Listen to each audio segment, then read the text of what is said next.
Behind every door, there is a story unseen, unheard, until it is told. And within every story, there are many players, each one moving through life, deeply absorbed in their own reality, each feeling shaping the choices they make, path they walk. But here is the question: are you merely watching, or are you part of the story? Peter opened his eyes and turned his head toward the clock. Time no longer important to him. He had no reason to get up, no job, no plans, nothing to look forward to. Even the thought of stretching felt pointless. There was no comfort in it anymore. Still, by sheer habit, he forced himself out of bed, dragging his feet to the bathroom. His routine had become mechanical. No thought, no care, just motions. He washed his face, brushed his hair, and grabbed a pair of jeans and a t-shirt without much thought. Nothing mattered. By the time he reached the kitchen, he felt the same dull emptiness. He picked up the loaf of bread from the counter, untwisting the tie with slow, indifferent hands. Mold. He sighed and picked off the green spots, tossing them onto the floor before sliding the remaining slices into the toaster. Filling a cup with water, he placed it in the microwave. His kettle had broken months ago, but he hadn't bothered to replace it. He chuckled to himself. For now, he thought, before correcting himself. Just for today. Opening the fridge, he found almost nothing. A half-empty jar of jam stared back at him. He took it, scraped the last bits onto the toast, and sat at the table. As he chewed his dry toast, a nagging thought surfaced. Why do I even bother eating today? What's the point? He looked at the crumpled piece of paper in front of him, the note he had written the night before, a farewell letter, a final declaration of how empty his life had become. Today is my last day.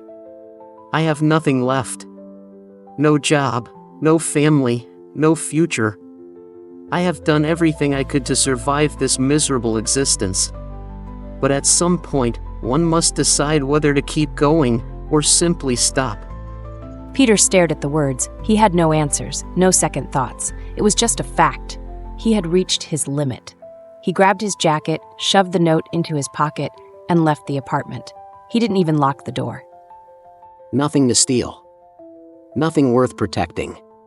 The cold morning air hit his face, but he barely felt it. He walked with no direction, aimless, letting the streets decide where he would go. At some point, he found himself outside the coffee shop he used to visit. He hesitated.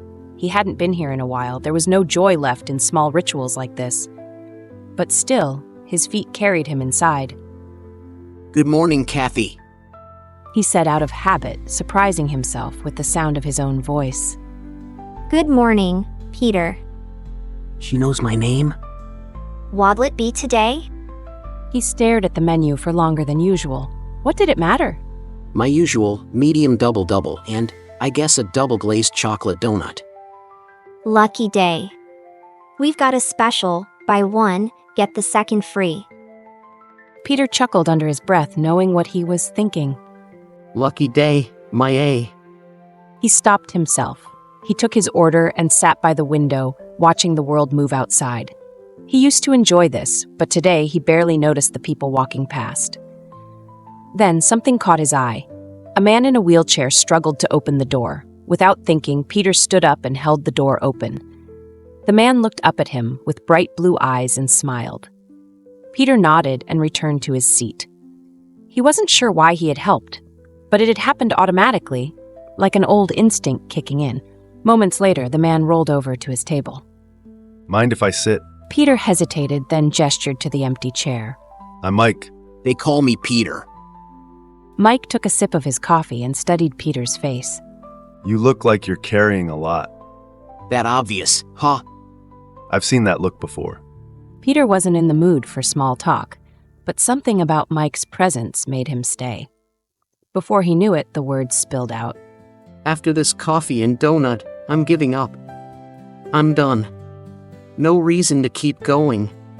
Mike didn't flinch. Why? What do you mean? Why? Look at me. no job, no family, no girlfriend, no money, no reason to keep waking up every day. And honestly, look at you. Crippled, stuck in a chair, life seems even worse for people like you. Why keep going?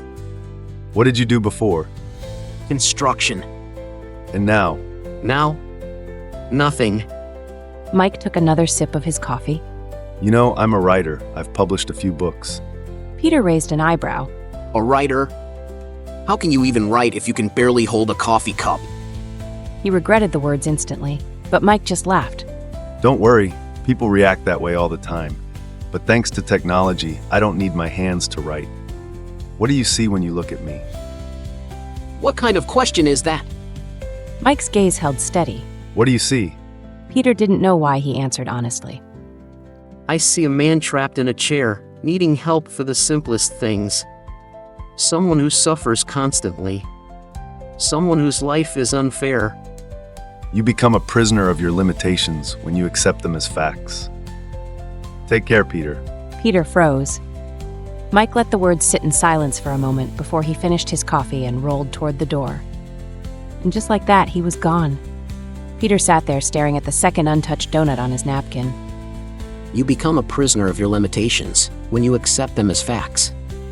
He said it over and over in his mind. Finally, he stood, left the coffee shop, and walked home. Back in his apartment, he took out the note, read it one last time, then ripped it to pieces. He stepped into the living room, looking at the empty space where he had once planned to give up. He took a deep breath. Not today, my friend. Not today.